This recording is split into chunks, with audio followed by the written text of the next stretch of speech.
그리스도인으로 이 세상을 살아간다는 것은 참으로 역설입니다. 왜냐하면 우리는 이 세상에서 살지만 세상으로 살아가는 것은 아니기 때문에 그렇습니다. 세상에서 살지만 다르게 살아갈 수밖에 없고 또 그래야만 합니다. 그래서 오늘 설교의 제목이 세상의 가치를 뛰어넘으라 입니다. 우리 크게 외쳐보겠습니다. 세상의 가치를 뛰어넘으라. 아멘. 이것을 우리 마음에 새깁시다. 우리들은 찬양의 가사처럼 오늘 이 말을 세상의 가치를 뛰어넘는 이 삶을 산다는 것을 다른 것으로 표현한다면 찬양 부르는 가사처럼 하나님을 예배하는 예배자로 이 세상에서 살아가는 것입니다. 본문에서 그것을 우리에게 명령하고 있습니다. 나는 하나님을 예배하는 예배자입니다. 내가 서 있는 곳 그곳에서, 내가 어느 곳에 있든지 그곳에서 하나님 앞에 예배합니다. 이것이 우리의 고백이요 우리의 노래가 되어야 할 줄 압니다. 본문에서 힘주어서 말씀하시는 주제인 것입니다. 우리는 예수 그리스도의 십자가로 이와 같이 살게 되었습니다. 이제 우리에게 요구되는 것은 계속해서 하나님께서 기뻐하시는 삶, 헌신의 삶, 예배드리는 자로서 이 세상을 살아가는 것입니다. 이것을 위해서 우리에게 꼭 필요한 부분들에 대해서 또한 본문에서 말씀해 주고 있습니다. 첫 번째는 세상을 본받지 말자입니다. 크게 외쳐보겠습니다. 세상을 본받지 말자. 세상을 본받지 말자. 옆에 계신 성도님의 눈을 한번 보시기 바랍니다. 그리고요 손을 한번 잡으시기 바랍니다. 이렇게 권면하겠습니다. 세상을 본받지 맙시다. 다른 분에게도 권면하겠습니다. 세상을 본받지 맙시다. 제발, 제발 세상을 본받지 맙시다. 제발. 본문에서 이 세대를 본받지 말라라고 명령하고 있습니다. 여기에서 이 세대라는 단어는 이 세상의 신, 곧 공중의 권세 잡은 자가 다스리는 악한 세대를 의미합니다. 본받지 말라는 말씀은 거기에 순응시키지 말라는 뜻입니다.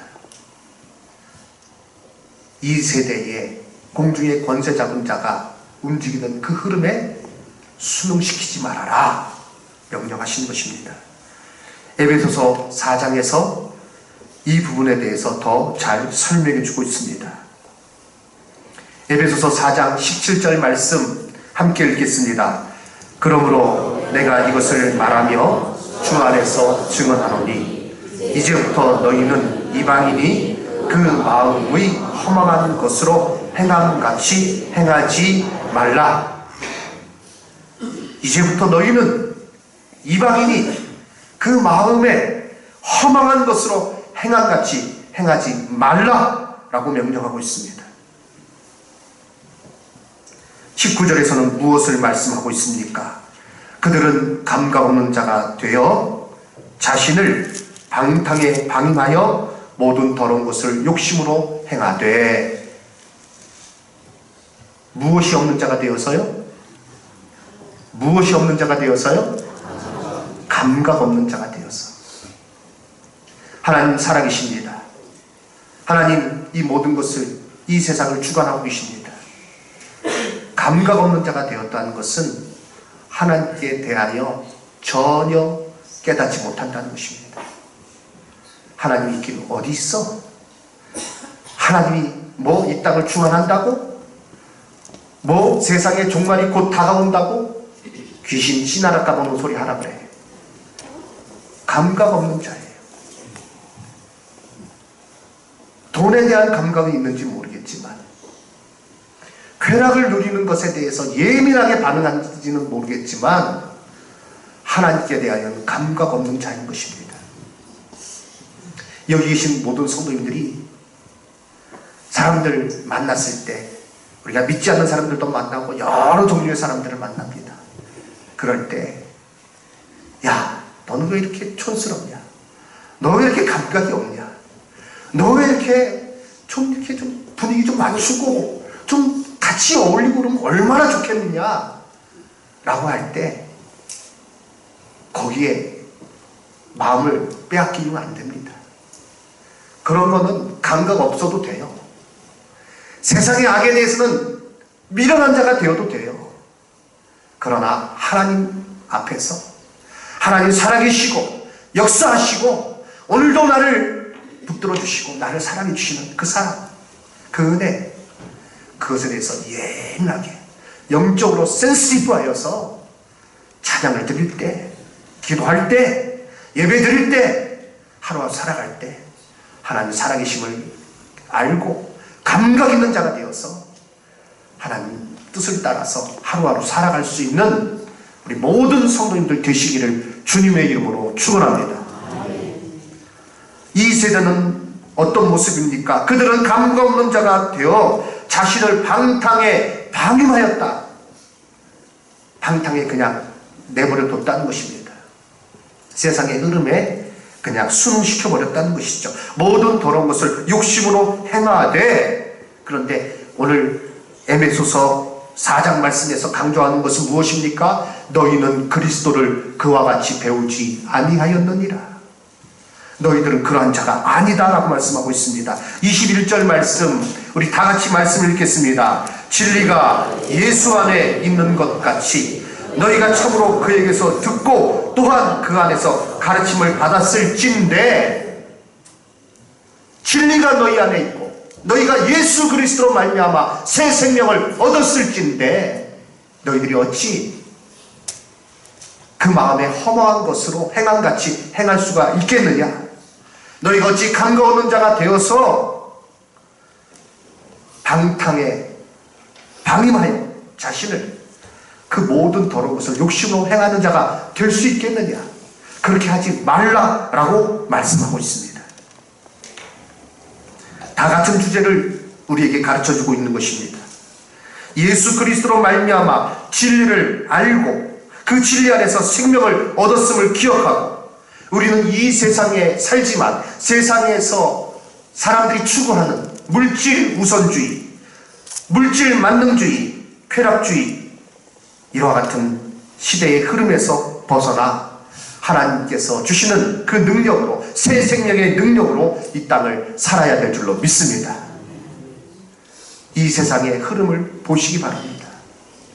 하나님을 부정하고 그리고 세상의 가치에 집착되어서 그저 이 땅에서 더 잘 먹고 잘 살고 많은 것을 누리고 그것이 다인 줄 알고 거기에 정착되어서 거기에 붙들려서 하늘나라를 바라보지 못하고 영원한 생명을 바라보지 못하고 그저 고개를 하늘 향해 들지 못하고 땅만 바라보게 되는 가운데, 또 그러한 유혹 가운데 많은 사람들이 살아가고 있습니다.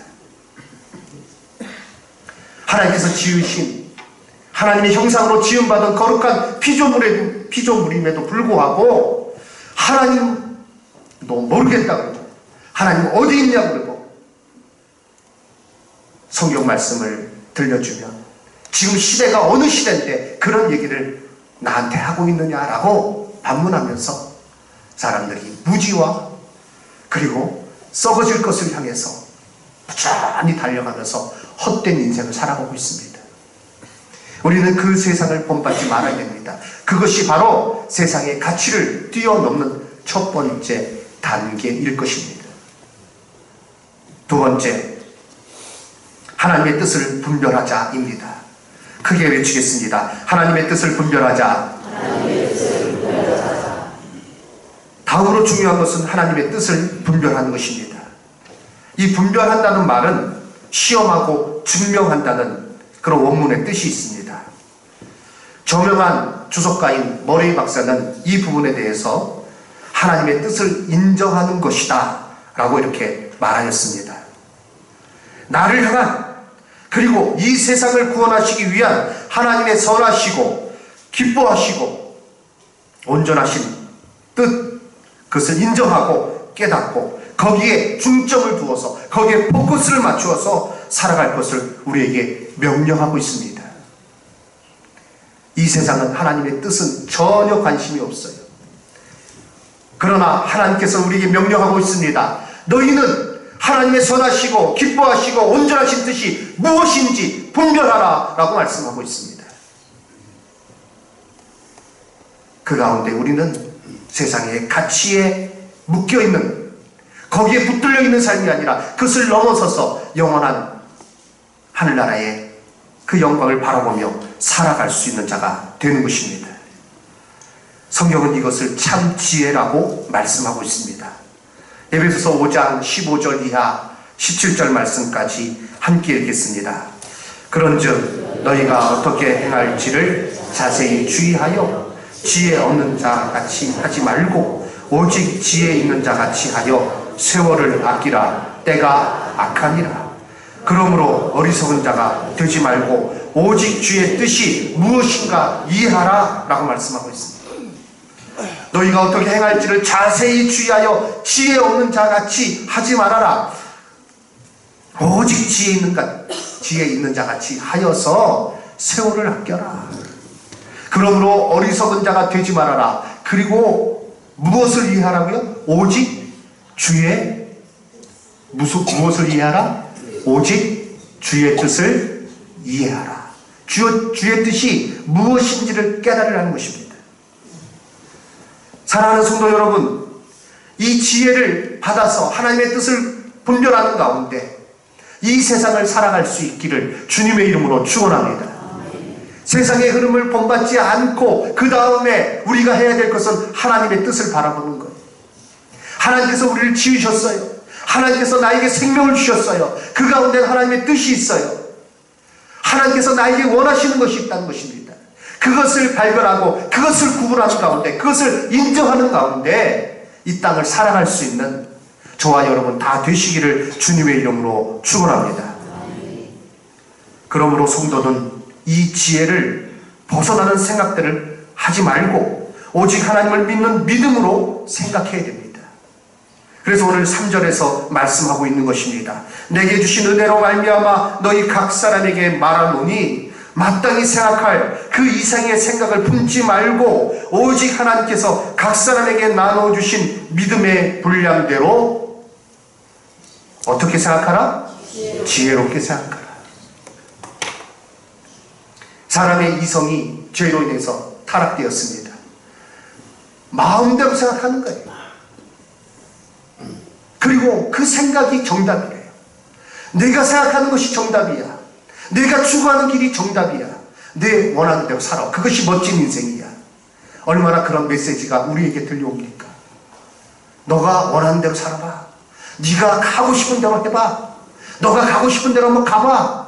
그것이 인생이야. 그것이 최고의 가치야. 그러나 성경은 우리에게 말씀하고 있습니다. 하나님의 뜻을 분별하라. 하나님의 뜻을 향해서 나아가라 라고 우리에게 명령하고 있습니다. 사람이요, 자기의 생각대로 간다고 해서 거기에 뭐가 있는 게 아니에요. 죄로 인해서 타락한 인생은 죄의 쓰디쓴 열매만을 거둘 뿐입니다. 그러나 하나님의 은혜를 잊고 하나님의 뜻을 따라 나아갈 때 우리는 영원한 상급, 영원한 영광 가운데 거하게 될 줄로 믿습니다. 그래서 성경은 이것을 우리에게 강조해서 말씀하고 있는 것입니다. 성령님께서 매 순간 나를 새롭게 하시기를 구하며 그 안에서 하나님의 뜻을 늘 바라보며 살아갈 때 우리는 이 세상에 얽매이지 아니하고 세상의 가치에 붙들려 있지 아니하고 그 가치를 뛰어넘는 가운데 살아가게 될 줄로 믿습니다. 세 번째, 성령님의 능력을 구하자입니다. 크게 따라서 외치겠습니다. 성령님의 능력을 구하자. 아멘. 이 세상에 살면서 세상의 가치를 뛰어넘는 하나님의 뜻, 영혼을 향하여 살아갈 수 있는 자가 된 것도 성령께서 새롭게 하신 가운데 우리가 그와 같은 자가 된 것이요, 계속할 수 있는 힘도 성령께서 우리에게 공급하심으로 얻게 되는 것입니다. 그러기에 본문에서 마음을 새롭게 함으로 변화를 받아 강조하고 있는 것입니다. 우리의 힘으로 세상을 이길 수 없습니다. 우리의 힘으로는 세상의 가치에 갇힐 수밖에 없어요. 그러나 성령님의 인도하심으로 믿음에 굳게 설 때 우리는 그것을 누리게 되고 그것을 뛰어넘어서 하나님의 영광을 드러내며 살아가는, 하나님께서 본래 우리를 만드셨을 때의 그 모습 그대로 우리가 살아갈 수 있게 되는 것입니다. 그래서 요한일서 5장 4절 말씀에 무릇 하나님께로부터 난 자마다 세상을 이기느니라. 그 뒤에 구절을 함께 읽겠습니다. 세상을 이기는 승리는 이것이니 우리의 믿음이니라. 아멘. 헛된 것에 만족하고 거기에 묶여 살아가는 자가 아닌 하나님 주신 영원한 생명에 감사하며 그 생명을 감사하며 하늘의 영원한 것을 바라보고 이를 위하여 헌신하는 삶을 살아갑시다. 그것이 바로 하나님께서 오늘 우리에게 원하시는 것입니다.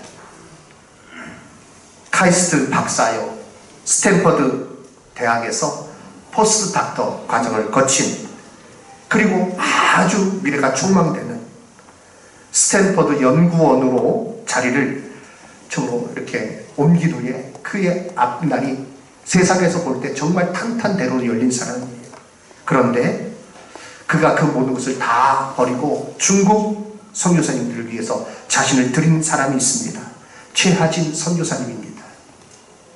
오늘 여기 중국도 선교사님, 내몽골에서 선교하시는 김태일 선교사님도 오셨는데요. 이 최하진 선교사님, 그도 처음에는요, 신앙생활을 제대로 못했어요. 모태신앙이에요. 모태신앙이 왜 모태신앙이라고요? 예, 못해. 예. 누가 같이 뭐 합시다. 아유, 나 못해. 목사님이 이렇게 요번에 교사로 섬기시죠. 어이구, 저 못합니다. 이게 모태신앙이에요. 그거는 모태신앙이 아니죠.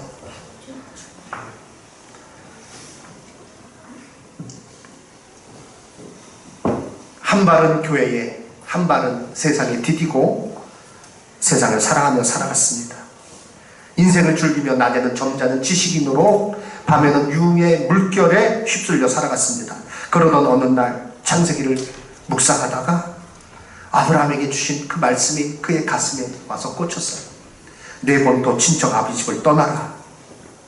떠나라 하신 하나님 말씀에 그동안 자신이 얼마나 탐욕에 휩싸여 성공에 집착했는지, 세상의 가치에 자기가 얼마나 붙들려 있는지 깨닫고 그 후에 자신의 삶을 하나님 앞에 드리기로 결단하고 모든 것을 다 정리하고 중국으로 떠나서 그곳에서 청소년들을 가르치며 그들을 선교하며 귀한 삶을 살았습니다.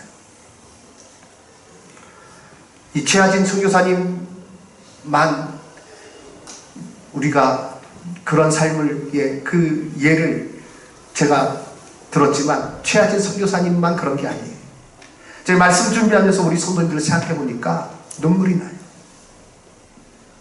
우리 모든 성도님들이 한 분 한 분 세상의 가치에 붙들려 있지 않고 하나님 영광을 위하여, 하나님의 이름을 위하여, 복음 증거를 위하여 정말로 귀한 그런 어떤 복음 증거, 교회의 복음을 위하여 우리 성도님들이 다 한마음 되셨어요. 이렇게 아름다운 예배당이 지어진 것은 그 증거인 줄로 압니다. 하나님께서 주시는 그 말씀을 붙들고 세상의 가치에 붙들려 있지 아니하고 영원한 하늘나라의 상급을 바라보며 그 영광을 바라보며 썩어질 것, 헛된 것에 우리가 빠져있지 아니하고 하나님께서 기뻐하시는 일들을 위하여 이 모든 것들을 드리고 바침으로 이와 같이 아름다운 예배당이 지어진 것이요, 지금도 저로 우리가 이렇게 모여서 그 일들을 향해서 나아갈 수 있는 것입니다. 말씀을 준비하면서요, 높이뛰기 선수가 그 높이뛰기 하는 장면이 생각이 났습니다. 동영상을 제가 준비해달라고 했는데 준비가 되었는가 모르겠습니다. 한번 들어주시면 감사하겠습니다.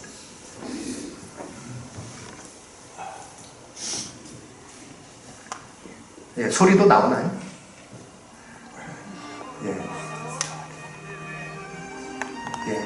찬송은 안 나와도 되고 저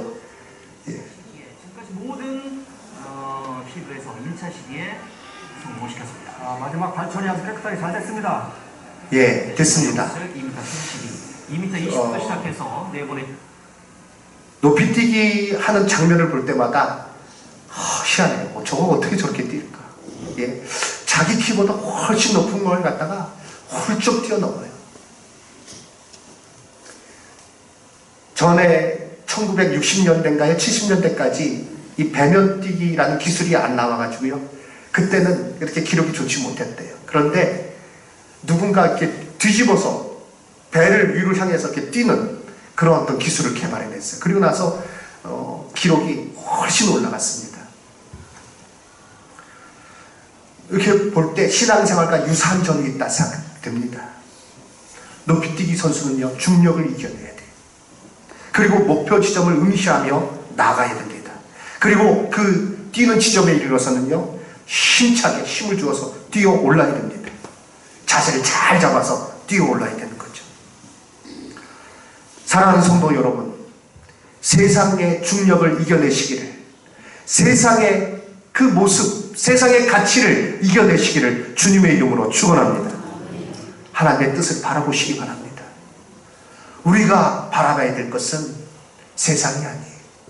우리의 발은 이 땅에 굳게 서 있지만 우리의 눈은 하나님의 뜻, 하늘을 향해서 열려 있어야 되고 그것을 향해서 영원한 가치를 향해서 나가야 될 줄로 믿습니다. 그리고 성령님의 능력을 구하며 힘차게 뛰어오르시기 바랍니다. 나로서는 할 수 없지만 성령님께서 나에게 힘을 주실 때 우리는 능히 그 모든 것을 뛰어넘게 되는 줄로 믿습니다.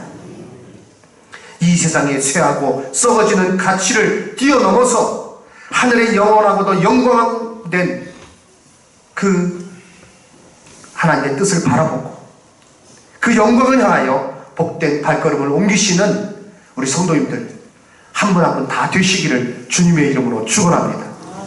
그리하여 세상에 썩어진 것을 거둔 것이 아니라 영원한 생명의 열매를 거두고 그 능력 가운데 그 기쁨 가운데 오늘도 하루를 복되게 살아가고 한 주를 복되게 살아가고 날마다 할렐루야 하나님께 영광을 돌려드리며 살아갈 수 있는 저와 여러분 모두 되시기를 주님의 이름으로 축원합니다.